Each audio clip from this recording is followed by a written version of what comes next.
तो कहानी की शुरुआत में हम एक बहुत ही खूबसूरत शहर को देखते हैं जिनका नाम विक्ट्री होता है और वहां पर सभी लोग आपस में काफी मिलजुल कर रहते थे। लेकिन यहाँ पर रहने वाले लोगों की लाइफ कुछ अलग था, क्योंकि यहाँ पर सिर्फ लड़कों को ही जॉब करने का इजाजत थे। और तभी सीन शिफ्ट होकर हमें जैक और एलिस नाम के एक कपल को दिखाया जाता है, जहाँ पर एलिस जैक के लिए लॉन्च तैयार कर रही होती है कि तभी वहाँ पर अचानक उनके घर हिलने लगता है। जिसके बाद एलिस इसके बारे में जैक से पूछती है, क्योंकि हर रोज इसी तरह से हिलते रहते थे। लेकिन जैक उसको कुछ भी नहीं बताते हैं और वो अपने ऑफिस के लिए निकल जाता है, जहां पर हम देखते हैं कि इस टाउन के सभी आदमी एक ही समय पर ऑफिस के लिए घर से निकलते हैं। लेकिन यहां पर इन सभी आदमियों की वाइफ को ये जानने के हक नहीं थे कि उनके हस्बैंड कहां पर काम करते हैं, और इन लोगों को इस टाउन से बाहर जाने के भी परमिशन नहीं थे। अब अगले सीन में हमें एक पार्टी में फ्रैंक नाम के आदमी को दिखाया जाता है, जिसने इस विक्ट्री शहर को बनाया था, और वहां पर वो सभी को स्पीच दे रहा होता है। लेकिन तभी वहां पर मार्गरेट नाम की एक लड़की आकर सभी को कहती है कि मुझे सब कुछ पता चल चुका है कि यहाँ पर क्या चल रहा है, जिसे सुनते ही वहां पर मौजूद सभी लोग उसकी तरफ देखने लगता है। लेकिन तभी वहां पर जल्दी से मार्गरेट का हस्बैंड आकर उसको वहां से जबरदस्ती लेकर चला जाता है। उसके बाद इधर फ्रैंक फिर से अपना स्पीच देने लगता है और वहां पर वो सभी कहते हैं कि वो लोग इसलिए यहाँ पर है कि वो इस दुनिया को बदलकर एक नई दुनिया बनाना चाहता है। और इतना कहकर वो उन सभी को डॉक्टर कॉलन से मिलवाता है, जहां पर वो दोनों मिलकर इस प्रोजेक्ट में काम कर रहे थे। अब वहां पर उसके कुछ देर बाद पार्टी भी खत्म हो जाता है, इसलिए सभी लोग अपने अपने घर चला जाते हैं। लेकिन वही एलिस को मार्गरेट की काफी चिंता होने लगती है, इसलिए वो उनके पीछा करते हुए उसके घर तक पहुंच जाती है, जहां पर वो देखती है कि मार्गरेट का हस्बैंड उसे एक मेडिसिन देता है, लेकिन मार्गरेट उसे खाने से मना कर देती है,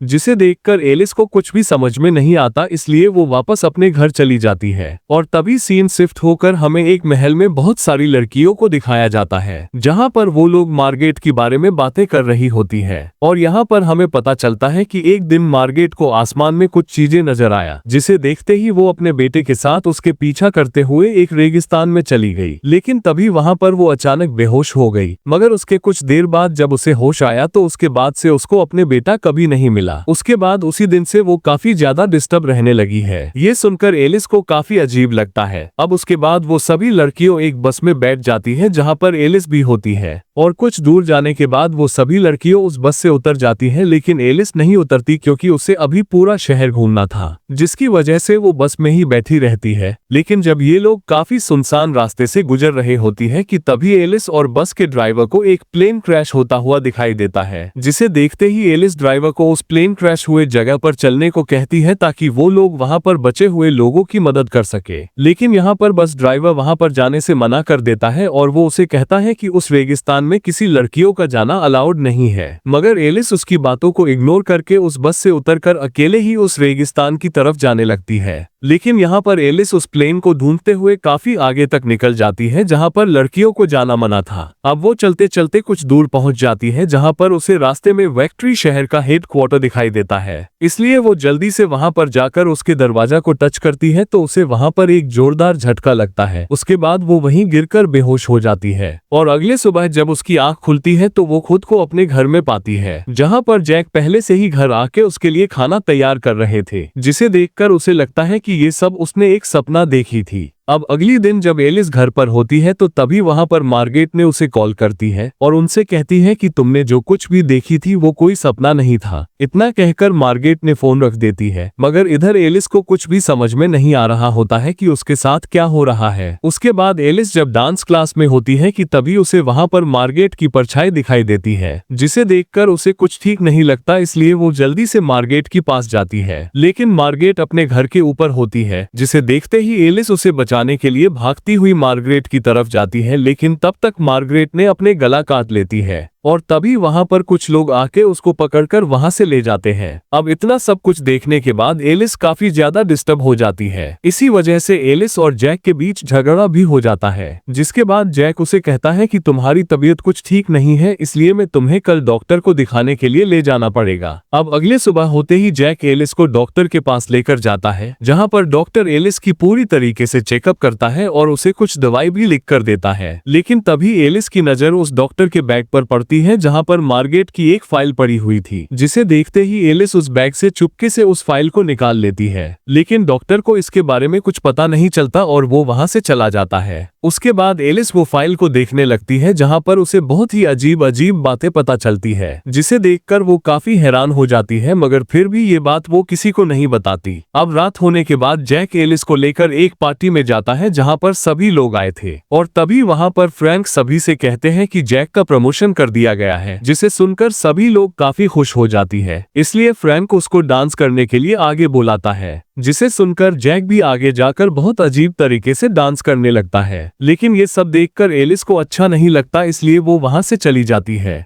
अब सीन शिफ्ट होकर हमें सुबह का सीन दिखाया जाता है, जहां पर जैक एलिस से बोलता है कि आज शाम को क्या हम सारे लोगों को पार्टी के लिए अपने घर पर बुलाएं। ये सुनने के बाद एलिस भी मान जाती है। अब फिर शाम होने के बाद उसके घर पर सारे लोग पार्टी के लिए आ जाते हैं, और वहां पर फ्रैंक भी आया हुआ था। अब वो सभी लोग खाना खाने के लिए टेबल पर बैठे होते हैं कि तभी वहां पर एलिस सभी को फ्रैंक के बारे में बताने लगती है, मगर तभी वहां पर फ्रैंक सभी को कहता है कि एलिस भी मार्गेट की तरह ही हो चुकी है, क्योंकि कुछ दिन पहले वो भी उस जगह पर गई थी जहां पर मार्गेट गई थी। ये सुनने के बाद वहां पर उसकी बातों पर ज्यादा ध्यान नहीं देता और सभी लोग पार्टी खत्म करके वहां से चला जाता है। अब सारे लोग जाने के बाद जैक और एलिस की लड़ाई होने लगती है, और तभी एलिस जैक से कहती है कि हमें यहाँ से निकलकर कहीं दूर चले जाना चाहिए, जिसे सुनकर जैक भी मान जाता है। उसके बाद वो दोनों जैसे ही कार में बैठकर वहां से निकलने ही वाला होता है कि तभी वहां पर फ्रैंक के लोग आकर एलिस को वहां से पकड़कर ले जाते हैं, और तभी सीन शिफ्ट होकर हमें एक लैब को दिखाया जाता है जहां पर डॉक्टर एलिस को कुछ शॉक थेरेपी दिया जाता है, जिसके बाद एलिस को अपने पुरानी लाइफ के बारे में सब कुछ दिखाई देने लगता है। जहां पर एलिस एक सर्जन होती है, लेकिन जैक के पास कोई जॉब नहीं होता, इसलिए वो दिन रात काम करती थी, जिस वजह से एलिस काफी बिजी रहने लगी थी, जिस वजह से उन दोनों के बीच दूरी भी बढ़ने लगी थी, जिसे देखकर जैक को काफी बुरा लगने लगा था। इसलिए वो अपने कंप्यूटर से कुछ न कुछ खोजता रहते थे,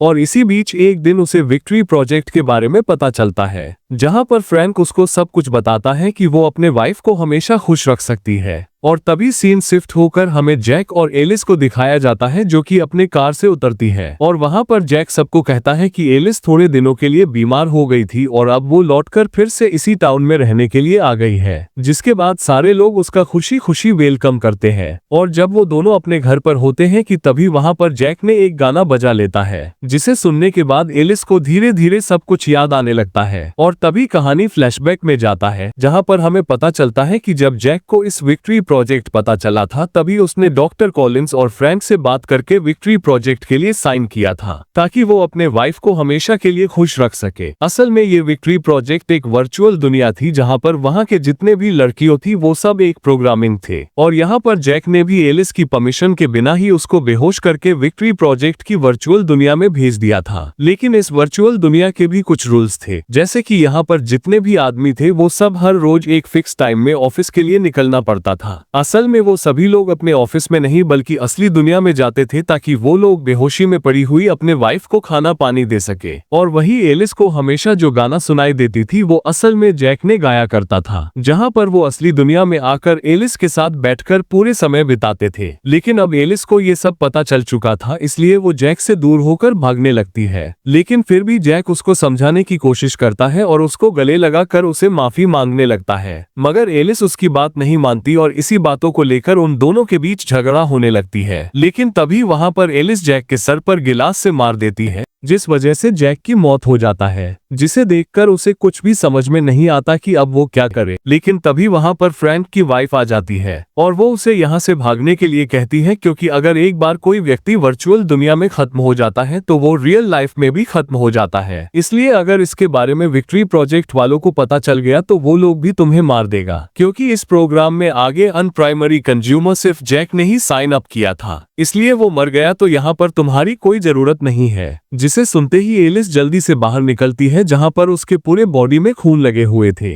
जिसे देखकर वहां पर सभी लोग उसे ही देखने लगता है। उसके बाद वो जल्दी से अपने कार में बैठकर विक्ट्री हेडक्वार्टर की तरफ भागने लगती है, क्योंकि यहाँ से बाहर निकलने की सिर्फ वही एक रास्ता था। लेकिन तभी वहां पर फ्रैंक के लोग और डॉक्टर आकर उनके पीछा करने लगता है, क्योंकि फ्रैंक को ये डर था कि अगर एलिस यहाँ से बचकर असली दुनिया में आ गई तो वो जाकर सभी को इसके बारे में बता देगी, जिसकी वजह से फ्रैंक की पूरी दुनिया खत्म हो जाएगा। जिसे देखकर एलिस भी जल्दी से वहां से भागने लगती है और तभी फ्रैंक भी एलिस को मारने के लिए जैसे ही अपने घर से निकलने वाला होता है कि तभी वहां पर उसकी वाइफ आकर उसको ही मार देती है। और वही उधर एलिस भी सबसे बचकर जैसे तैसे करके विक्ट्री हेडक्वार्टर तक पहुंच जाती है। लेकिन तभी वहां पर उसे जैक की याद आती है, जो कि वो काफी प्यार करती थी, इसलिए वो काफी दुखी हो जाती है। मगर तभी वहां पर फ्रैंक के लोग भी पहुंच जाते हैं, जिसे देखते ही वो जल्दी से उस हाउस को टच करती है। उसके बाद वो सिमुलेशन से जागकर फिर से असली दुनिया में आ जाती है और इसी के साथ ये मूवी भी यहीं पर एंड हो जाती है।